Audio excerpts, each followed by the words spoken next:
Good afternoon students. Next topic जो हम लोग करने वाले हैं वो है पेज रिप्लेसमेंट एल्गोरिदम्स इन ऑपरेटिंग सिस्टम। हमने लास्ट लेक्चर में पेजिंग देखा है कि आप एक प्रोसेस के एड्रेस स्पेस को सेम साइज़ के पेजेस में डिवाइड कर देते हो, सेम साइज़ के डिवीजन्स करते हो, जिसको हम लोग पेजिंग बोलते हैं। तो जब हम लोग पेजिंग कर देते हैं किसी प्रोसेस की, मैं इस चीज़ को थोड़ा सा विजुलाइज़ करने की कोशिश करती हूँ पहले। जैसे कि ये उस प्रोसेस का एड्रेस स्पेस है और ये आपने इक्वल साइज़ के पेजेस बनाए हैं। ये बीच में है मेन मेमोरी, मतलब कि प्राइमरी मेमोरी, और ये यहाँ पे मैंने बना दी सेकेंडरी मेमोरी। ठीक है, ये है प्रोसेस, उसका एड्रेस स्पेस जो आपने पेजेस बनाए हैं। अब हमें पता है, हमने देखा था कि मैपिंग की जाती है कि ये जो पेज है ये मेन मेमोरी के इस फ्रेम पे सेव होगा, ये जो पेज है ये मेन मेमोरी के इस पेज पे सेव होगा, इस तरीके से। लेकिन कभी कभी केस क्या होता है, कोई ऐसा केस जो है अकर हो सकता है कि सपोज़ करो ये पर्टिकुलर जो पेज था, सपोज़ ये जो है ये है पेज 5, ये है पेज 5। यहाँ पे मेन मेमोरी में आपको बाकी सारे पेजेस मिल रहे हैं, लेकिन पेज 5 नहीं मिला आपको यहाँ पे कहीं पे भी, क्योंकि देखो मेन मेमोरी का साइज़ जो है लिमिटेड होता है, हमें पता है। उसमें सिर्फ एक ही प्रोसेस तो सेव नहीं हो रखा, एक ही टाइम पे बहुत सारे प्रोसेसेस हो सकते हैं। ठीक है, तो हो सकता है इस प्रोसेस के जितने भी हमने पेजेस क्रिएट किए थे उनमें से कोई पेज आपको मेन मेमोरी में नहीं मिला, कोई भी आपको पेज जो है मेन मेमोरी में मिसिंग लगा। ठीक है, तो उस पर्टिकुलर जो अकरेंस हुई है कि आपको पेज नहीं मिला, उस पेज मिसिंग को हम लोग बोलते हैं पेज फॉल्ट। पेज फॉल्ट कि जो पेज जो है आपको सेकेंडरी मेमोरी में भी मिल रहा था वो, क्योंकि ये जो प्रोसेस है वो अल्टीमेटली सेकेंडरी मेमोरी में तो सेव हो ही रखा था, तो वो जो पेज है आपको सेकेंडरी मेमोरी में भी मिल रहा था और उस प्रोसेस के एड्रेस स्पेस में तो मिलेगा ही। ठीक है, लेकिन वो जो पर्टिकुलर पेज है वो आपको मेन मेमोरी में कहीं नहीं मिला। ठीक है, तो क्या है, मतलब कि वो जो पेज है वो यहाँ से मिस हो रखा है, यहाँ पे हमें नहीं मिला। तो इस कंसेप्ट को हम लोग बोलते हैं पेज फॉल्ट। और जब भी ऐसा कोई पेज फॉल्ट होता है तो हम लोग क्या करते हैं कि मेन मेमोरी में पहले स्पेस क्रिएट करेंगे कि यहाँ से किसी एक पेज को हटाएंगे, उसको वापस सेकेंडरी मेमोरी में सेव करेंगे, और ये जो स्पेस खाली हुआ है यहाँ पे इस नए वाले पेज को जो मिस हो रखा था, इस पेज को हम यहाँ पे लाके सेव कर देंगे। मतलब कि पेजेस की स्वैपिंग कर रहे हो आप, कि यहाँ से एक पुराने पेज को, जो पेज आपको लगता है कि ये भी यूज़ होने वाला नहीं है, उस पेज को आप उठा के सेकेंडरी मेमोरी में भेज दोगे, और ये जो स्पेस खाली हुआ है यहाँ पे आप किसी उस नए पेज को लाके सेव कर दोगे। ठीक है, तो ये जो आप स्वैपिंग कर रहे हो कि एक पेज को वहाँ से निकाल के सेकेंडरी मेमोरी में भेज रहे हो और उसकी जगह पे नए पेज को लेके आ रहे हो, तो ये जो पेजेस का इन और आउट हो रहा है कि एक पेज को आउट किया और उसकी जगह पे दूसरे पेज को इन किया, यहाँ पे हमें ज़रूरत पड़ती है पेज रिप्लेसमेंट एल्गोरिदम की, कि कौन से पेज को रिप्लेस करना है और किस नए पेज को वहाँ पे लाना है। ठीक है, तो इस रिप्लेसमेंट के लिए हमें एल्गोरिदम्स की ज़रूरत पड़ती है। तो अलग अलग एल्गोरिदम्स हैं इस रिप्लेसमेंट के लिए। तो पेज रिप्लेसमेंट में हम लोग देखेंगे कि अगर कोई पेज फॉल्ट अकर होता है तो आप कौन सी एल्गोरिदम यूज़ करोगे, कौन से पेज को रिप्लेस करोगे, और रिप्लेस करके उसकी जगह आप नए पेज को सेव करोगे। Let me read this text. In an operating system that uses paging for memory management, a page replacement algorithm is needed to decide which page needs to be replaced when new page comes in, कि कौन से page को हम main memory में से हटाएं।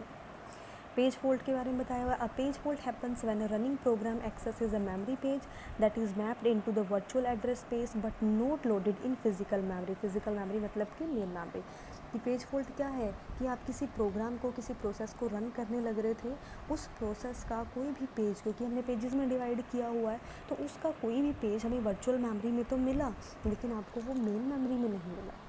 ठीक है, तो इसको हम लोग बोलते हैं पेज फॉल्ट। तो पेज फॉल्ट को सॉर्ट आउट करने के लिए हम लोग यूज़ करते हैं अलग अलग पेज रिप्लेसमेंट एल्गोरिदम्स। तो सबसे पहले जो एल्गोरिदम है, सबसे ईजीएस्ट भी है, वो है फर्स्ट इन फर्स्ट आउट। कहने का मतलब क्या है, सपोज़ कीजिए ये मेन मेमोरी है, यहाँ पे हमें पता है फ्रेम्स होते हैं, मान लो ये फ्रेम नंबर्स हैं, फ्रेम 1 2 3 4। सपोज़ कीजिए कि फ्रेम 1 पे मैंने रखा हुआ था पेज 1, फ्रेम 2 पे मैंने रखा हुआ था पेज 2 एंड सो ऑन। ठीक है, यहाँ पे मान लो फ्रेम 4 पे आ गया पेज 4। ठीक है, तो आपको एक नया पेज लेके आना है, सपोज़ करो आपको पेज 5 यहाँ पे लेके आना मेन मेमोरी में। तो आपने देखा कि ये जो पेज 4 है, आप जो है फ़र्स्ट इन फर्स्ट आउट की एल्गोरिदम यूज़ कर रहे हो। ठीक है, तो first in first out algorithm क्या कहता है कि जो पेज मेन मेमोरी में सबसे पहले आया था, फर्स्ट इन, जो सबसे पहले इन हुआ था, उसको सबसे पहले आउट करवा दो, उसको सबसे पहले बाहर भेजो। तो हमें पता है कि P1 सबसे पहले आया था, तो आप क्या करोगे, P1 को हटा के यहाँ से ये जो स्पेस है वो किसको मिल जाएगा, उस नए प्रोसेस को, किसको, P5 को। ठीक है, फर्स्ट इन फर्स्ट आउट। तो आप किस तरीके से रिप्लेस करोगे कि जो पेज मेन मेमोरी में सबसे पहले आया था, मतलब कि सबसे पहले इन हुआ था, उसको आप सबसे पहले आउट करोगे। ठीक है, उसको निकाल के जो है मेन मेमोरी सेकेंडरी मेमोरी में डाल दोगे, उसकी जगह पे उस नए पेज को यहाँ पे रिसाइड करवाओगे। तो ये है first in first out algorithm. एक बार देखते हैं हम लोग, एग्जांपल देखते हैं इसका। जैसे कि ये देखिए एग्जांपल दे रखा है आपको, जो है यहाँ पे दे रखा है पेज रेफरेंस स्ट्रिंग, इस तरीके से स्ट्रिंग दे रखा है कि ये आपको पेजेस दे रखे हैं 1303563, ये स्ट्रिंग दे रखा है। ठीक है, और पेज फ्रेम, और आपको कुछ नंबर ऑफ़ पेज फ्रेम दिए होंगे। पेज फ्रेम का मतलब होता है कि मेन मेमोरी में टोटल जो है उसको कितने नंबर ऑफ़ फ्रेम्स में डिवाइड कर रखा है। ठीक है ना, तो जितने फ्रेम होंगे उतने ही आप पेजेस सेव कर सकते हो। ठीक है, तो ये 3 पेज फ्रेम, मतलब कि 3 फ्रेम आपको मेन मेमोरी में दे रखे हैं, और आपको इन फ्रेम्स के अंदर जो है ये डाटा स्टोर कराना है। ठीक है, तो हम देखेंगे कि किसको हम लोग हटा सकते हैं, कैसे हटा सकते हैं। सबसे पहले देखो, ये जो स्पेस था ये खाली था। हम लोग हमेशा हर एक एग्जांपल में जितनी भी आप एल्गोरिदम्स करोगे, हम यही सपोज़ करके चलते हैं कि बिल्कुल स्टार्टिंग में ये जो जितने भी फ्रेम्स थे ये एम्प्टी थे, इनमें कोई डाटा स्टोर नहीं था। ठीक है, तो मतलब कि खाली थे, इसमें हमें कुछ नहीं मिला। तो जितने नंबर ऑफ़ फ्रेम्स आपके पास होंगे उतने ही आप पेज फॉल्ट कंसीडर कर लेते हो, उतने ही पेज फॉल्ट आप पहले ही मान लेते हो। ये एल्गोरिदम का रूल है कि आप स्टार्टिंग में इन फ्रेम्स को एम्प्टी मान के चलते हो कि ये फ्रेम खाली हैं। तो जितने फ्रेम हैं, मतलब कि आपको जो भी चाहिए था वो आपको यहाँ पे नहीं मिला। आपको 1 चाहिए था, क्योंकि ये तो खाली था, आपको 1 भी नहीं मिला। सपोज़ मैं इसको यहाँ दोबारा ड्रॉ कर रही हूँ, इसको ही यहाँ ड्रॉ कर रही हूँ। देखो ये खाली था, आपको 1 चाहिए था, आपको यहाँ 1 नहीं मिला। 3 चाहिए था, 3, कोई कुछ भी नहीं मिला। इसका मतलब क्या है कि सबसे पहले 3 पेज फॉल्ट आपके पास आ चुके हैं कि जो आपको वैल्यू इसके अंदर चाहिए थी वो कोई भी वैल्यू आपको यहाँ नहीं मिली। तो आप 3 पेज फॉल्ट तो सबसे पहले काउंट कर ही लोगे। उसके बाद आपने 1 यहाँ पे स्टोर किया, उसके बाद 3 स्टोर किया, उसके बाद 0 स्टोर किया। ठीक है, उसके बाद नेक्स्ट क्या है, 3 स्टोर करना था, लेकिन 3 तो पहले से ही एग्जिस्ट कर रहा है। ठीक है, तो इसलिए 3 को अभी हम दोबारा स्टोर करने की ज़रूरत है ही नहीं, वो पहले से स्टोर्ड है। उसके बाद देखो 5 स्टोर करना है। अब हमारे पास जगह तो इतनी ही है, इसका मतलब इनमें से किसी ना किसी एक पेज को हमें हटा के तो पेज नंबर 5 की तभी जगह बनेगी। ठीक है, तो अब हम किस पेज को हम लोग यहाँ पे हटाएं जिससे कि पेज 5 आ सके। तो हम एल्गोरिदम कौन सी यूज़ कर रहे हैं, फर्स्ट इन फर्स्ट आउट, कि जो सबसे पहले इन हुआ था उसको सबसे पहले बाहर निकालो। सबसे पहले कौन आया था, 1 आया था, तो देखो हमने 1 को हटा के उसकी जगह पे पेज 5 को इंसर्ट कर दिया। ठीक है, तो फर्स्ट इन फर्स्ट आउट। उसके बाद आपको 6 को इंसर्ट करना है। ठीक है, 6 को इंसर्ट करने के लिए अब यहाँ पे पेज 6 को डालने के लिए हमारे पास स्पेस होना चाहिए। इसका मतलब अब हमें फिर से पेज रिप्लेसमेंट करनी पड़ेगी। अब देखो, अगर देखा जाए 1 के बाद दूसरे नंबर पे कौन आया था, 3 आया था, तो हमने 3 वाले स्पेस को हटा के, मतलब पेज 3 को हटा के पेज 6 को यहाँ पे इंसर्ट कर दिया। ठीक है, अब आपको दोबारा 3 को इंसर्ट करना है। अब हमारे पास 3 नहीं बचा यहाँ पे, इसका मतलब फिर से पेज रिप्लेसमेंट करनी पड़ेगी। अब देखो 1 आया था, दूसरे नंबर पे 3 आया था, और तीसरे नंबर पे 0 आया था। तो मतलब अब आप किसको हटाओगे, 0 को हटाओगे, और 0 की जगह आपने 3 रख दिया। तो इस तरीके से हम लोग जो है फर्स्ट इन फर्स्ट आउट की हेल्प से पेज रिप्लेसमेंट करते हैं। ठीक है, और आपने ये भी ध्यान रखना है कि टोटल पेज फॉल्ट कैसे काउंट करते हैं। 3 पेज फॉल्ट तो वही हो गए जब आपका जो जितने भी फ्रेम्स थे वो सारे एम्प्टी थे, तो 3 पेज फॉल्ट तो वही हो गए। उसके बाद क्या है, देखो 3 होने के बाद 1303 आपको मिल गया था, यहाँ कोई पेज फॉल्ट नहीं हुआ। 5, अब देखो 5 आपको यहाँ नहीं मिला, इसका मतलब कि एक और पेज फॉल्ट हो गया। फिर उसके बाद आपको 6 चाहिए था, 6 भी नहीं मिला, मतलब कि एक और पेज फॉल्ट निकल गया। उसके बाद आपको फिर से 3 चाहिए था, आपको फिर से 3 नहीं मिला, मतलब एक और पेज फॉल्ट हो गया। तो टोटल कितने हो गए, 3 + 1 4 5 6, टोटल 6 पेज फॉल्ट हो गए। ठीक है, तो ये है first in first out replacement algorithm. Next Belady's anomaly जो है, इसको हम बाद में करेंगे, पहले हम एल्गोरिदम्स ही करेंगे। बेलेडी अनोमली मैं थोड़ा सा बता देती हूँ। देखो सिंपली क्या होता है कि हम लोग कभी कभी क्या सोचते हैं कि मेन मेमोरी में ना नंबर ऑफ़ फ्रेम्स बढ़ा दो। नंबर ऑफ़ फ्रेम्स बढ़ाने से आप उतना ही डाटा स्टोर कर सकते हो, ठीक है, कि जितना स्पेस बढ़ाओगे उतना ज़्यादा डाटा स्टोर कर सकते हो। लेकिन उल्टा हो जाता है, जब आप फर्स्ट इन फर्स्ट आउट के एल्गोरिदम यूज़ करते हो और इस स्पेस को बढ़ा भी देते हो, मेन मेमोरी के स्पेस में जो पेजेस हैं आप उनको बढ़ा भी देते हो, लेकिन उसके बावजूद भी पेज फॉल्ट जो है वो कम नहीं होते, उल्टा वो पेज फॉल्ट और ज़्यादा बढ़ जाते हैं। ठीक है, तो उसको हम लोग बोलते हैं बेलेडी anomaly.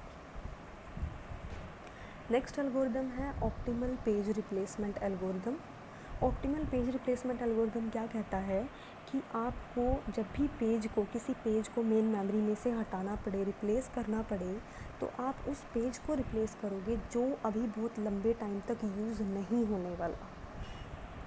In this algorithm, pages are replaced which would not be used for the longest duration of time in the future, कि जो फ्यूचर में अभी बहुत लंबे टाइम तक यूज़ नहीं होने वाला, ठीक है ना, उस पर्टिकुलर पेज को हम रिप्लेस करेंगे। तो इसको हम लोग बोलते हैं ऑप्टिमल पेज रिप्लेसमेंट एल्गोरिथम।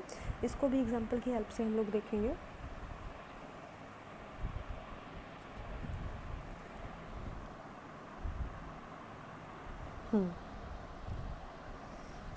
अब देखो यहाँ पे ये आपको पेजेस दे रखे हैं, नंबर ऑफ़ फ्रेम हमें 4 दे रखे हैं, जैसे कि पहले 3 दिए हुए थे। अब देखो सबसे पहले पेज फॉल्ट हमें पता है ये स्टार्टिंग में बिल्कुल एम्प्टी था, मतलब कि आपको कोई भी वैल्यू यहाँ पे नहीं मिली इनमें से, क्योंकि ये पूरा का पूरा खाली था। तो जितने फ्रेम हैं उतने ही आपको पेज फॉल्ट मिल जाएंगे स्टार्टिंग में। तो स्टार्टिंग में आपके पेज फॉल्ट हो गए 4। ठीक है, अब इसके अंदर इन पेजेस को हम स्टोर कराना शुरू करते हैं। सबसे पहले पेज 7 डाल दिया, फिर पेज 0 वो भी डाल दिया, पेज 1 वो भी इंसर्टेड, पेज 2 वो भी इंसर्टेड। पेज 2 के बाद कौन सा डालना है, पेज 0 डालना है। क्या 0 उसमें पहले से है, यस पहले से ही है, इसका मतलब यहाँ पे पेज फॉल्ट नहीं आया, क्योंकि जो हमें चाहिए था वो पहले से ही है। उसके बाद है पेज 3, क्या पेज 3 यहाँ पे है, नहीं है, पेज 3 यहाँ पे नहीं है। अगर नहीं है मतलब कि पेज फॉल्ट हुआ है, तो यहाँ पे उसको ऐड कर लेंगे, ऐड कर लिया। उसके बाद अब पेज फॉल्ट मतलब कि अब किसी ना किसी पेज को रिप्लेस करना पड़ेगा। तो अब हम एल्गोरिदम देखेंगे कि कौन सी एल्गोरिदम है, कौन सी है ऑप्टिमल पेज रिप्लेसमेंट। कि अगर आपको यहाँ पे 3 को इंसर्ट करना है तो आप किस पेज को हटाओगे, आप इनमें से उस पेज को हटाओगे जो पेज बहुत लंबे टाइम तक यूज़ नहीं होने वाला। ठीक है, तो अभी हम लोग यहाँ पहुँच चुके हैं। तो इस बाकी की लिस्ट में हम चेक करेंगे कि ऐसा कौन है जो इनमें से बहुत लंबे टाइम तक यूज़ नहीं होने वाला। देखो 2 भी यूज़ हो रहा है, 1 यूज़ हो रहा है, 1 कहीं पे भी यूज़ नहीं हो रहा, 0 यूज़ हो रहा है, यस 0 यूज़ हो रहा है, 7 यूज़ हो रहा है, नहीं 7 यूज़ नहीं हो रहा। मतलब कि 1 और 7 ऐसे हैं जो यूज़ ही नहीं होंगे। ठीक है, इसका मतलब आप इन दोनों में से किसी को भी हटा सकते हो। अब देखो आपके पास 2 पेजेस आ गए जिनको आप हटा सकते हो, तो इनमें से हम किसको हटाएंगे, इनमें से आप उसको हटाओगे जो सबसे पहले आया था। तो सबसे पहले कौन आया था, 7 आया था, तो आप हटाओगे 7 को। तो ये देखो 3 को हमने 7 की जगह पे डाल दिया। ठीक है, उसके बाद हमें चाहिए 0 तो उसमें पहले से ही है, ठीक है, कोई पेज फॉल्ट नहीं आया। फिर आपको चाहिए 4। अब 4 को इंसर्ट करने के लिए, क्योंकि 4 तो यहाँ पहले से नहीं है, इसका मतलब फिर से किसी पेज को हटाना पड़ेगा, यहाँ से रिप्लेस करना पड़ेगा। फिर हम एल्गोरिदम देखेंगे कि उनमें से उस पर्टिकुलर पेज को हटाओ जो बहुत लंबे टाइम तक यूज़ नहीं होने वाला। ठीक है, तो आप यहाँ पे हो, इन बाकियों में देखो जो बहुत लंबे टाइम तक यूज़ नहीं होने वाला। 2 यूज़ होगा, यस होगा, 1 यूज़ होगा, नहीं 1 नहीं यूज़ होने वाला, 0 यूज़ होगा, 0 भी होगा और 3 भी होगा, लेकिन 1 कभी भी नहीं यूज़ होने वाला। तो हम लोग किसको हटाएंगे, 1, पेज 1 को हम लोग यहाँ से हटा देंगे और 4 को वहाँ पे इंसर्ट कर देंगे। ठीक है, उसके बाद क्या इंसर्ट कराना है देखते हैं। 4 हो गया, अब आपको 2 इंसर्ट कराना है, लेकिन 2 तो यहाँ पे पहले से ही है, इसका मतलब क्या है कि पेज फॉल्ट नहीं आया। फिर आपको 3 इंसर्ट कराना है, 3 भी वहाँ पे पहले से ही है। उसके बाद 0 इंसर्ट कराना है, 0 भी पहले से ही है। फिर 3 इंसर्ट कराना है, 3 भी पहले से ही है, 2 भी पहले से है और 3 भी पहले से ही है। ठीक है, तो ये मेथड है किसका, ऑप्टिमल पेज रिप्लेसमेंट एल्गोरिदम का, कि आप उस पेज को हटाओगे जो बहुत लंबे टाइम तक यूज़ नहीं होने वाला। देखो इस स्लाइड में जो है पूरी की पूरी एक्सप्लेनेशन दे रखी है, जिसको आप रीड आउट कर सकते हो बाद में। I will share this file. Next algorithm है लीस्ट रिसेंटली यूज्ड। आप उस पेज को हटाओगे जो अभी रिसेंटली यूज़ नहीं हुआ, जो बहुत देर पहले यूज़ हुआ था। ठीक है, पहले एक बार इसकी एल्गोरिदम देखते हैं, फिर आपको समझ में आएगा कि लीस्ट रिसेंटली यूज्ड का क्या मतलब है। देखिए वही सीक्वेंस दे रखा है, नंबर ऑफ़ पेज फ्रेम 4 हो गए। ठीक है, सबसे पहले देखो आपने 7 इंसर्ट कर दिया, फिर 0 कर दिया, फिर 1 कर दिया और फिर 2 कर दिया। उसके बाद आपको 0 चाहिए, लेकिन 0 तो पहले से ही है। फिर आपको 3 चाहिए, यस 3 के लिए अब हमें कोई ना कोई यहाँ पे पेज को रिप्लेस करना पड़ेगा। तो हमारी एल्गोरिदम क्या है, लीस्ट रिसेंटली यूज्ड, कि जो अभी अभी यूज़ ना हुआ हो, जो बहुत देर पहले यूज़ हुआ था वो। ठीक है, अब देखो इनमें से बहुत देर पहले कौन यूज़ हुआ था, आपको आप सीधा यहाँ से चेक कर लो। सबसे पहले कौन यूज़ हुआ था, 7 यूज़ हुआ था। ठीक है ना, तो आप क्या करोगे, 3 को किसकी जगह डाल दोगे, 7 की जगह डाल दोगे। फर्स्ट इन फर्स्ट आउट नहीं है, ये क्या है, लीस्ट रिसेंटली यूज्ड, जो कि अभी अभी यूज़ नहीं हुआ था, जो बहुत टाइम पहले यूज़ हुआ था। ठीक है, उसके बाद 0 चाहिए हमें, 0 तो पहले से ही है। उसके बाद 4 चाहिए, 4 यहाँ पे नहीं है, फिर से किसी को हटाना पड़ेगा। ठीक है, तो अब हम देखते हैं कि सबसे पहले इनमें से कौन यूज़ हुआ था। तो 2 1 0 3 है ना हमारे पास, 2 0 3 और ये रहा 1। ठीक है, मतलब कि 3 भी देखो अभी अभी यूज़ हुआ था, 0 भी अभी अभी यूज़ हुआ था और 2 भी अभी अभी। तो सबसे पहले कौन यूज़ हुआ था, 1 यूज़ हुआ था। इन चारों में से अगर आप देखो 2 1 0 3 में से 1 जो था वो बहुत देर पहले यूज़ हुआ था। तो आप किसको हटाओगे, 1 को हटाओगे, उसकी जगह आपने 4 को लगा दिया। फिर अगेन 2 इंसर्ट करना है, 2 तो पहले से ही है। 3 इंसर्ट करना है, 3 भी पहले से ही है। 0 भी पहले ही है, 3 2 3 ये सारे पहले से ही हैं। ठीक है, तो ये है लीस्ट रिसेंटली यूज्ड, कि उस पेज को आपने रिप्लेस करना है जो कि बहुत देर पहले यूज़ किया गया था। ठीक है जी, तो ये हैं पेज रिप्लेसमेंट एल्गोरिदम्स।